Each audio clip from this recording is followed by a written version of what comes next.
The story behind League of Legends, Episode 27. Vayne, the Night Hunter. As the only child to a wealthy Demacian couple, Vayne enjoyed an upbringing of privilege. She spent most of her childhood indulged in solitary pursuits, reading, learning music, and avidly collecting the various insects found on their manor's grounds.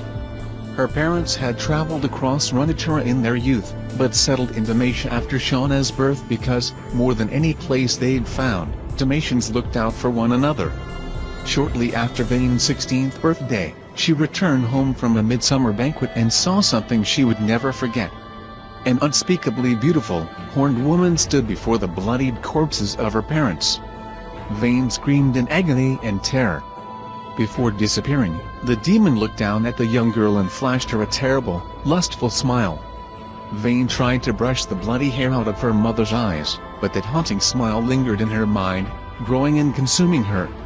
Even as she shakily smoothed her father's eyelids closed, his mouth still agape, frozen in his last horrific moments of confusion, the demon's smile seeped through her thoughts.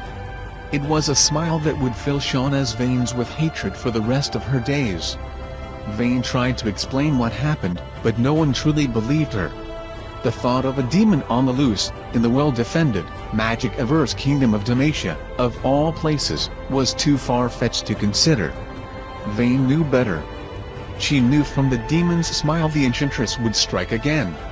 Even Demacia's tall walls couldn't keep dark magic from creeping through the cracks.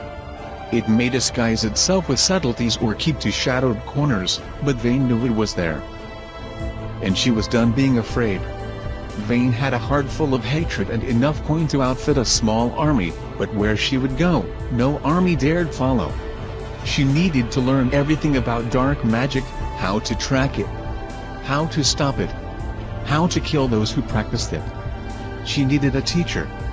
Her parents had told her stories of iceborn warriors who fought against an ice witch in the north. For generations, they had defended themselves from her unknowable forces and dark minions. This, Vayne knew, would be where she would find her tutor. She evaded her appointed custodians and booked passage on the next ship to the Frey. Shortly after arriving, Vayne set out in search of a monster hunter. She found one, although not in the way she intended. Traversing a frozen ravine, Vayne was ensnared by a cleverly carved ice trap. After tumbling to the bottom of a jagged, crystalline pit, Vayne stared up to see a ravenous ice troll, lip-smacking with anticipation as he gazed upon his catch. His gigantic blue tongue fell limp as a spear whistled through the air, pierced the troll's skull and planted itself deep in his brain. The giant toppled into the pit and Vayne rolled aside just in time to escape being crushed. A sticky pool of drool and blood collected at her boots. Vayne's savior was a grizzled, middle-aged woman named Frey. She bandaged Vayne's wounds as they clung to the warmth of a campfire that struggled to stay ablaze in the frigid canyon. Frey told Vayne of her life's work spent fighting the Ice Witch's minions who had murdered her children. Vayne implored the woman to take her on as a student and teach her to track the dark creatures of the world, but the Freldridian had no interest. Vayne stank of privilege and money, neither of which kept your teeth gritted or your blade sharp through the grueling perseverance of a fight. Vayne couldn't accept Frey's answer and challenged her to a duel. If she won, Frey would train her. If she lost, she'd offer herself as bait to the Ice Witch's minions, so Frey could ambush them. Vayne had no reason to think she'd win. Her training amounted to a single afternoon of studying fencing before she wearied of trying to fight with one hand behind her back, but she refused to back down. To reward Vayne's mettle, Frey threw snow in Vayne's eyes and subsequently taught her the first rule of monster hunting: don't play fair. Frey saw a determination in Vayne she couldn't help but respect. The girl had a long way to go as a fighter, but each time Vayne pushed her bruised body up from the dirtied snow to continue the fight, Frey saw a little more of the relentless hunter this girl could become. Beaten in skill, but never in spirit, Vayne beseeched Frey one last time. Both of their families were dead. Frey could spend the rest of her days tracking ice trolls until one of them caved her head in, or she could teach Vayne. Together, they could kill twice as many monsters. Together, they could save twice as many families from experiencing the pain that defined them both.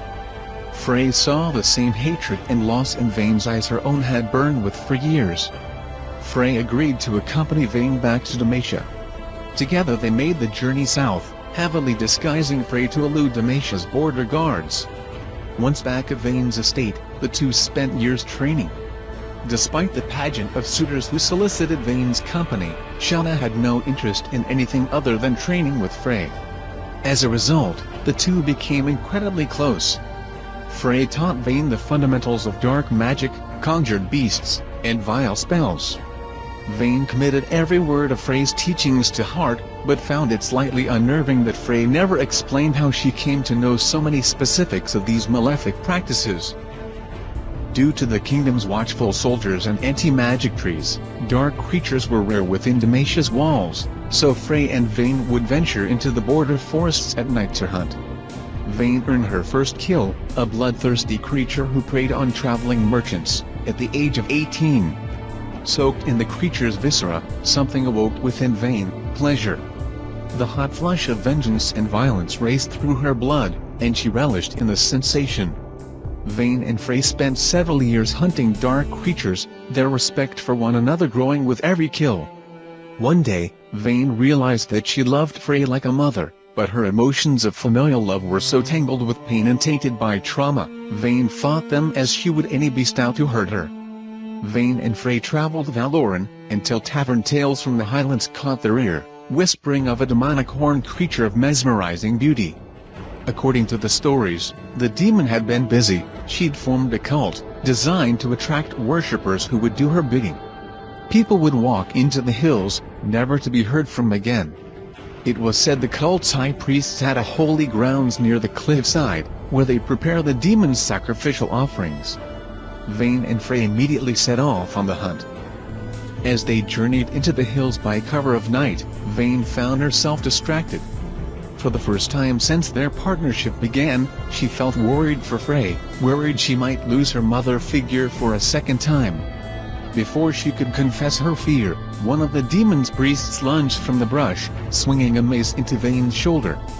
Vayne was badly wounded.